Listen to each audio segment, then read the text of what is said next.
दोस्तों, आज हम ऐसी मातृशक्ति से आपको रूबरू कराने जा रहे हैं जो शहर ही नहीं बल्कि पूरे देश की मिसाल बनी है। दोस्तों, हम बात कर रहे हैं भारतीय वायुसेना में विंग कमांडर रह चुकी अनुमा आचार्य जी की, जिनका जन्म विदिशा शहर के किलेंदर क्षेत्र में हुआ। बचपन बहुत ही संघर्षमय रहा। कम उम्र में माता पिता का साया उठने के बाद खुद की पढ़ाई और बहनों की देखरेख और पढ़ाई का जिम्मा बखूबी उठाया। सन 1992 में भारतीय वायुसेना में महिलाओं की भर्ती की सूचना मिली। जी जान से मेहनत कर सफलता भी हासिल की और देश की प्रथम 6 लॉजिस्टिक महिला अधिकारियों में अपना नाम दर्ज कराया। वायुसेना में 25 वर्ष कार्य करने के दौरान 2 प्रमुख मेडल भी प्राप्त किए, जो कि आज भी उनकी आसमानी वर्दी में शान से चमक रहे हैं। इतना सब कुछ हासिल करने के बाद भी अनुमा जी अपने जन्म स्थान को नहीं भूली। विदिशा आकर अपने पिता के नाम को यादगार बनाने के लिए विद्यार्थियों के बीच वाद विवाद प्रतियोगिता की शुरुआत की, जो कि आज भी जारी है। समाज उत्थान के विचार से राजनीति में कदम रखे। इसके अलावा राष्ट्रीय न्यूज़ चैनल पर रक्षा विशेषज्ञों के पैनल में लगातार दमदारी से अपनी राय रख रही हैं।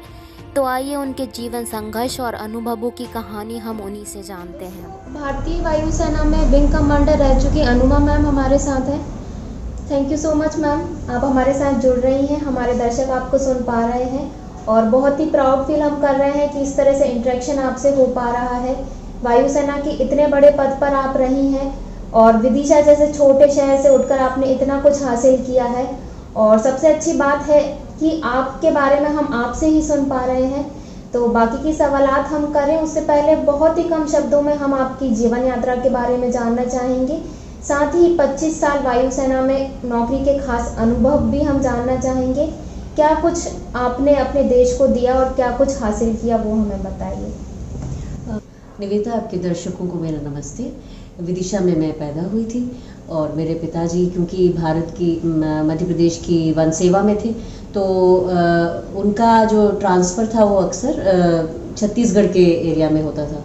तो ज़्यादातर समय मेरा वहाँ निकला। पढ़ाई मेरी वहीं हुई, बिलासपुर में हुई मेरी पढ़ाई, शहडोल में मेरी पढ़ाई हुई और बाद में हम भोपाल आए तो यहाँ पे मैंने अपना MSc और MPhil किया यूनिवर्सिटी टीचिंग डिपार्टमेंट से। और इसी दौरान जब मैं MSc फर्स्ट ईयर में थी तो मेरी माताजी नहीं रही और उसके बाद जब मैं MPhil का मैंने एंट्रेंस दिया था, मेरे फादर की भी डेथ हो गई। तो माँ चूँकि 44 साल की थी, पिताजी 49 साल के थे, तो उनकी कोई ऐसी ज़्यादा उम्र नहीं थी और फिर हम 3 बहनें थे। तो पहला सवाल तो हो गया रोज़ी रोटी का।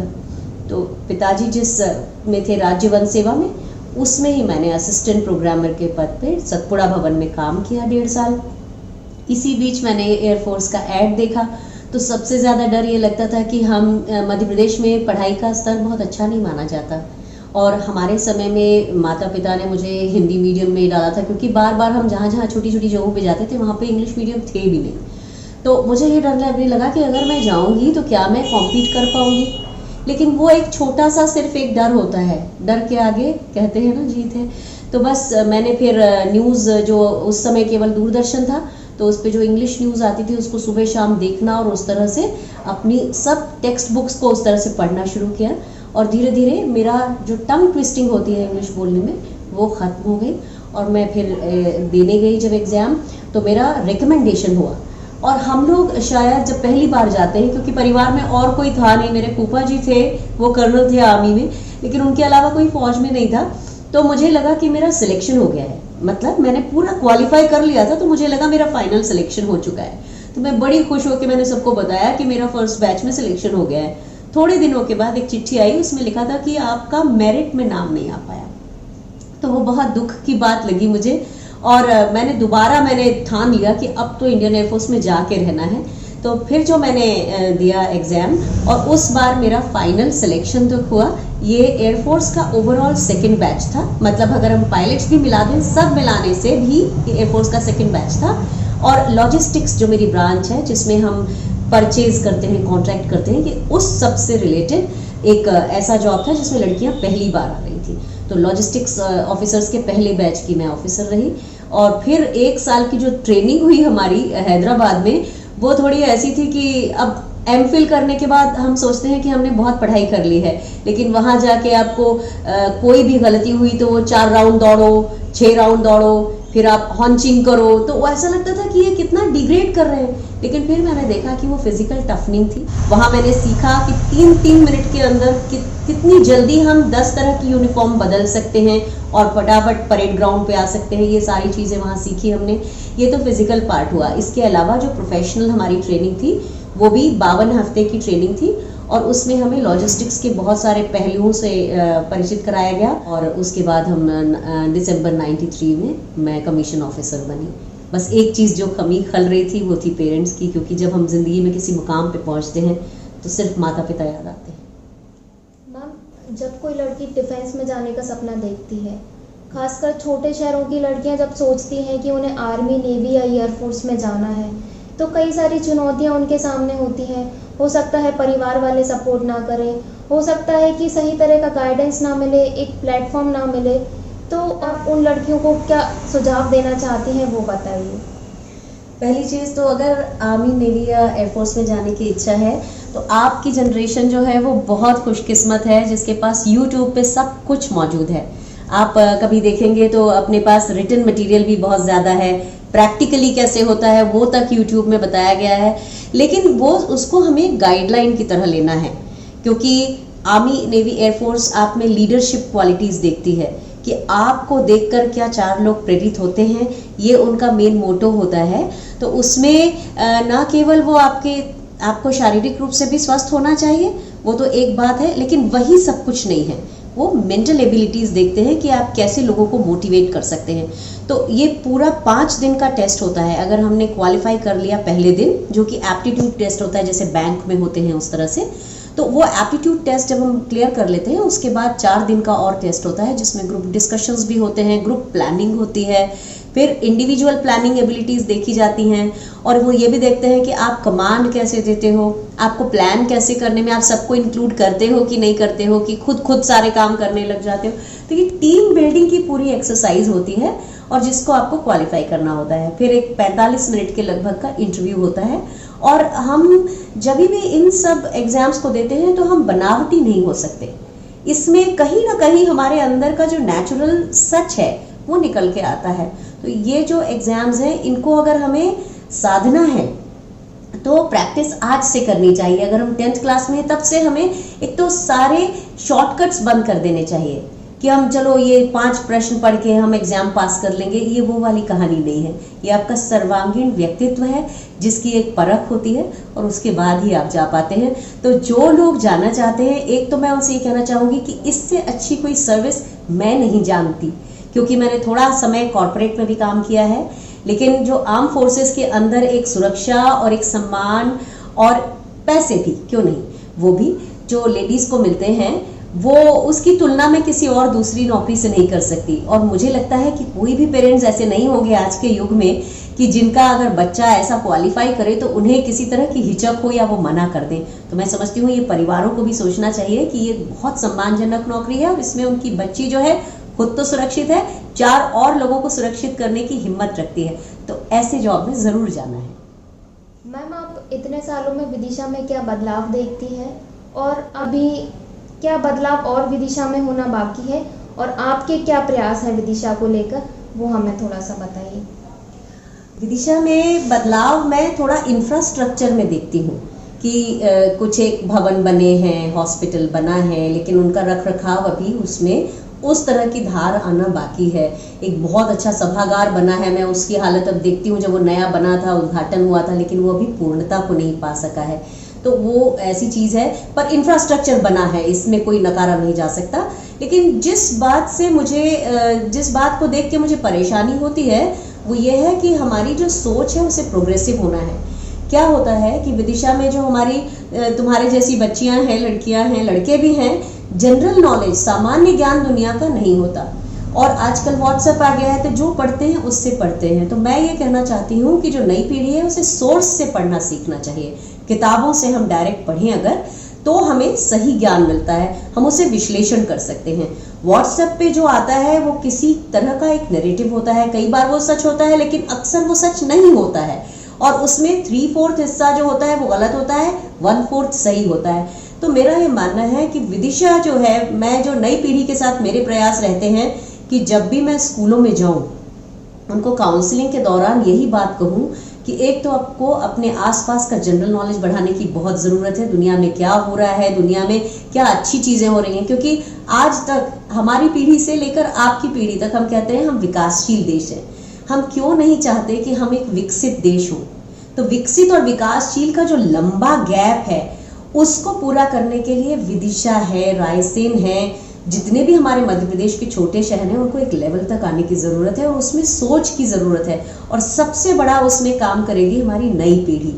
दूसरी चीज़ है भाईचारा जो है वो विदिशा में मैंने अब तक बहुत अच्छा देखा है, लेकिन कोई भी इस तरह की अगर साजिश हो हमारे शहर में या कहीं भी तो हमको उससे बचना है, क्योंकि इस देश में जो लोकतंत्र है वो अपने आप में अनोखा है, अनूठा है। हर देश में लोकतंत्र नहीं है। हम देखते हैं कि पाकिस्तान में एक नाम का लोकतंत्र है, वहाँ के लोगों को देखिए वो बहुत परेशान है। पाकिस्तान जो है उसका विकास नहीं हुआ है। तो हम जिस लोकतंत्र में हैं, एक हमारी पूरी पीढ़ी को उसका एहसास हो कि हम अपने अभिव्यक्ति कर सकते हैं, हम जो चाहते हैं वो काम कर सकते हैं, ये एक बहुत बड़ी खूबी है और विदिशा की पूरी जनरेशन को इसे समझने की ज़रूरत है। थोड़ा सा अगर हम आपके पॉलिटिकल बैकग्राउंड पर जाते हैं तो सबसे पहले आप बीजेपी में थी, उसके बाद आपने आम आदमी पार्टी में भी काम किया है और उसके बाद कांग्रेस, तो एक के बाद एक आपने पार्टियां बदली, तो उसका क्या कारण था? और अभी आप कांग्रेस पार्टी से जुड़कर काम कर रही हैं, तो अभी कैसा आप महसूस करती हैं? और पार्टी के काम से, पार्टी की विचारधारा से आप पूरी तरह सेटिस्फाइड हैं या नहीं हैं? ओके, बहुत अच्छा सवाल है और ये मुझे बताने की बहुत ज़रूरत भी है, क्योंकि लोगों को बहुत सारी गलतफहमियां हैं। पहली चीज़ तो ये मैं बता दूं कि 2009 में जब हम एक कोर्ट केस लड़ रहे थे, मैंने कांग्रेस पार्टी को कुछ महीने के लिए ज्वाइन तब किया था, तो मेरा कांग्रेस से रिश्ता तब का है, अभी का नहीं है। दूसरी चीज़, यूपीए के दौरान हमें पेंशनेबल सर्विस दी सरकार ने, और ये यूपीए ही थी जिसने पहली बार महिलाओं की एंट्री जो है वो फौज में की। तो हर तरह से जो कांग्रेस पार्टी है वो एक प्रोग्रेसिव पार्टी रही है। लेकिन जब मैं नौकरी छोड़ रही थी, मतलब क्या हुआ कि मैंने कोर्ट केस जीता, पेंशनेबल सर्विस पाई, कांग्रेस पार्टी से इस्तीफा दिया और दोबारा अपनी यूनिफॉर्म पहनी। और जब मैंने यूनिफॉर्म पहनी तो मैंने सोचा था पेंशन लेके मैं दोबारा पॉलिटिक्स में आऊंगी। पॉलिटिक्स में ही क्यों, एनजीओ भी तो खोल सकती थी, लेकिन नहीं, एनजीओ इसलिए नहीं कि जब हम एनजीओ खोलते हैं तो हमारा पूरा ध्यान उस एनजीओ को रन करने में चला जाता है। हम जिन लोगों को रखते हैं हम सोचते हैं उनकी नौकरी न जाए, हम सोचते हैं हमको सही समय पे डोनेशन मिलता रहे, तो अल्टीमेटली जो हमारा मेन उद्देश्य है हम उससे भटक जाते हैं। लेकिन अगर इस देश की कोई पॉलिटिकल पार्टी जो सक्षम है वो मौका देती है तो क्यों नहीं, वहाँ से अगर आपका इरादा बहुत नेक है तो काम ज़्यादा इफेक्टिवली हो सकते हैं। और सबसे ज़्यादा मैं समझती हूँ कि पॉलिटिक्स एक ऐसा फोरम है जिसको गंदा हमने बना रखा है। अगर अच्छे लोग उसमें आते हैं और इस जज्बे के साथ आते हैं तो उसी फोरम से हम इस देश को बदल सकते हैं। तो ऐसा हुआ कि मैंने कांग्रेस पार्टी को दोबारा अप्रोच की 2017 में, जब मैं नौकरी छोड़ रही थी। लेकिन कुछ ऐसा हुआ, हो सकता है कि उनकी कुछ ऐसी परिस्थितियां रही हों, मुझे रिस्पांस नहीं मिले। जो लोग मुझे जानते थे उन्होंने मुझसे ठीक से बात नहीं की, या मैंने अपॉइंटमेंट मांगा तो नहीं दिया। तो इसी एक दिन मैंने पीएमओ को एक चिट्ठी लिखी और पीएमओ की चिट्ठी से जवाब आया। फिर मुझे प्रधानमंत्री जी से मिलने का मौका मिला, 10 मिनट में उनसे मिली। उनको अच्छा लगा कि मैं राजनीति ज्वाइन करना चाहती हूँ, तो उन्होंने कहा कि तुम हमारे साथ सीखो। तो उन्होंने मुझे वो एक बड़ा मौका दिया सीखने का। मैं गुजरात में 40 दिन रही। अब मैं आपको ये बता दूं कि उस 40 दिनों के दौरान मैंने ना तो बीजेपी प्रारंभिक सदस्यता भी नहीं ली और मैं किसी तरह से उनकी पार्टी की सदस्य किसी तरह से नहीं हूँ, लेकिन मैंने उनके साथ बड़े प्रोफेशनली काम किया। बहुत एक्सपीरियंस अच्छा मिला। मैंने वहाँ लॉजिस्टिक्स का काम किया, यानी कि उज्ज्वला की लाभार्थियों को 8 लाख चिट्ठियाँ भेजनी थी और उसके लिए 15 दिन का समय था। तो मैं समझती हूँ कि मैंने 60% एक्यूरेसी से वो चिट्ठियाँ भेजी। मैंने उनका एक कॉल सेंटर था, उसमें काम किया एक मोटिवेटर और गाइड की तरह। इसकी रिपोर्ट मैंने अमित शाह जी को बना के दी और तब तक भी मैंने पार्टी ज्वाइन नहीं की थी। उन्होंने कहा हम आपके बारे में कुछ सोच रहे हैं। चूंकि विदिशा का माहौल, विदिशा में एक तरह का उन्माद मैं देखती हूँ कि धर्म को वो भारतीय जनता पार्टी से जोड़ते हैं। मैं धर्म के नाम पे मैं ये कहना चाहती हूँ कि मैंने गीता प्रेस गोरखपुर की किताबों से अपना सारा बचपन वो पढ़ा है, पुराण पढ़े हैं, मैंने भगवत गीता पढ़ी है और अपने जितने बड़े ग्रंथ हैं, महाभारत, रामचरितमानस, मैंने सोर्स से पढ़ा है। तो मैं नहीं समझती कि मेरे हिंदू धर्म का ताल्लुक किसी पार्टी से है। तो ये देखते हुए मैंने सोचा कि अगर मुझे बीजेपी मौका देती है कल को तो मैं शायद ज्वाइन करूंगी। लेकिन उसके बाद का जो समय था, मैंने धीरे धीरे देखा कि पार्टी में महिलाओं की कोई इज्जत नहीं है।